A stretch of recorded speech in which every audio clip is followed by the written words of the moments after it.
Hello friends, how you all doing? Okay, so today we'll study present indefinite tense affirmative sentence.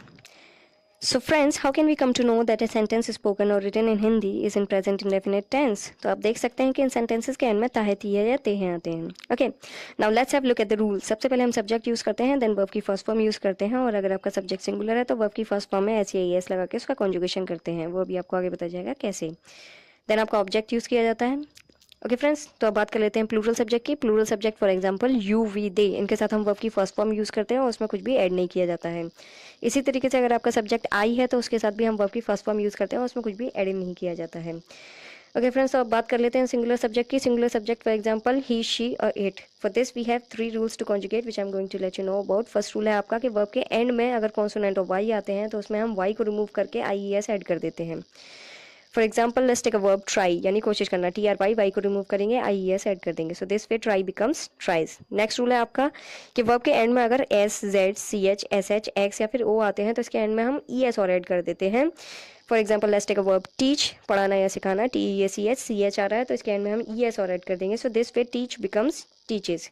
Third rule है आपका कि verb के and में अगर vowel और कॉन्सोनेंट आते हैं तो इसके बाद हम एंड में एस और ऐड कर देते हैं. For example let's take a verb sing, गाना गाना, SING. आई यहाँ पे आपका वोवल है, NG आपके कॉन्सोनेंट है, इसलिए हम एंड में एस ऐड कर देंगे. So this way sing becomes sings.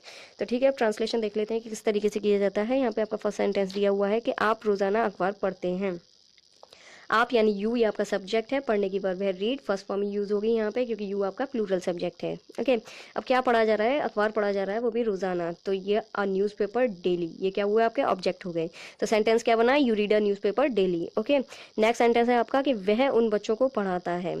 तो पढ़ाता है यानी कि मेल है, तो मैस्कुलिन सिंगुलर सब्जेक्ट, इसके लिए हम यहाँ पे ही यूज़ करेंगे. अगर किसी का नेम दिया हुआ है तो वो आएगा, अदरवाइज वह आए तो ही आएगा. ओके, तो आप पढ़ाने की वर्ब है यहाँ पे टीच. टीच पढ़ाना है, सिखाना.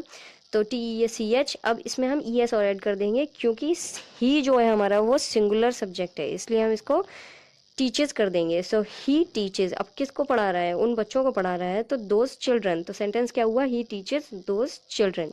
ओके फ्रेंड्स, तो नेक्स्ट सेंटेंस है हमारा कि वह पढ़ने की कोशिश करती है. कोशिश करती है तो ये क्या है? यहाँ पे फीमेल है, तो फेमिनिन सिंगुलर सब्जेक्ट यूज किया जाएगा यहाँ पे शी यूज़ किया जाएगा. अगर किसी का नेम दिया हुआ है लड़की का या लेडी का तो आप वो यूज़ करेंगे, अदरवाइज वह है तो शी आ जाएगा यहाँ पे फेमिनिन सिंगुलर सब्जेक्ट के लिए. ओके, अब आप देख सकते हैं कि यहाँ पे 2 वर्ब यूज़ हो रही है. एक तो पढ़ना, एक कोशिश करना. आपको ये देखना है कि सेंटेंस के एंड में कौन सी वर्ब यूज़ हो रही है. एंड में हो रही है कोशिश करना यानी ट्राई, उसको हम कॉन्जुगेट कर देंगे अकॉर्डिंग टू द सब्जेक्ट. तो ट्राई क्या हो जाएगा? यहाँ पे ट्राइज हो जाएगा क्योंकि यहाँ पे शी जो है हमारा सिंगुलर सब्जेक्ट है. ओके, अब इसके बाद वाली जो वर्ब है उसको हम इन्फिनेटिव फॉर्म में यूज़ करते हैं, उससे पहले हम टू लगा देते हैं. ओके, तो टू स्टडी हो जाएगा. तो इस तरीके से हमारा सेंटेंस क्या बना? She tries to study. Okay friends, तो नेक्स्ट सेंटेंस देख लेते हैं कि वे मुझे डांटते हैं. तो वे यानी दे, प्लूरल सब्जेक्ट. डांटने की वर्ब है स्कोल्ड. तो फर्स्ट फॉर्म ही आएगी, प्लूरल सब्जेक्ट है. दे स्कोल्ड, और किसको डांटते हैं? मुझे डांटते हैं. दे स्कोल्ड मी. ये सेंटेंस हो गया आपका. अब इसके बाद हमारा नेक्स्ट सेंटेंस है हम पौधे उगाते हैं. हम यानी वी, उगाने की वर्ब है ग्रो. अब क्योंकि वी हमारा प्लूरल सब्जेक्ट है इसलिए ग्रो की फर्स्ट फॉर्म ही आएगी. वी ग्रो, क्या उगाते हैं? पौधे उगाते हैं, प्लांट्स. तो ये हमारा ऑब्जेक्ट हो गया. सो सेंटेंस क्या बना? We grow plants. Okay, next हमारा लास्ट सेंटेंस है कि मैं एक गाना गाता हूँ. मैं यानी आई, गाने की वर्ब है सिंग. सिंग की फर्स्ट फॉर्म यूज होगी क्योंकि आई के साथ भी हम फर्स्ट फॉर्म यूज करते हैं. अब क्या गाते हैं कि मैं एक गाना गाता हूँ. एक गाना, तो अ सॉन्ग हो गया यहाँ पे ऑब्जेक्ट. तो सेंटेंस क्या बना? आई सिंग अ song. Okay, so this way translation is done in this particular tense. Hope you guys have understood what we studied today. See ya.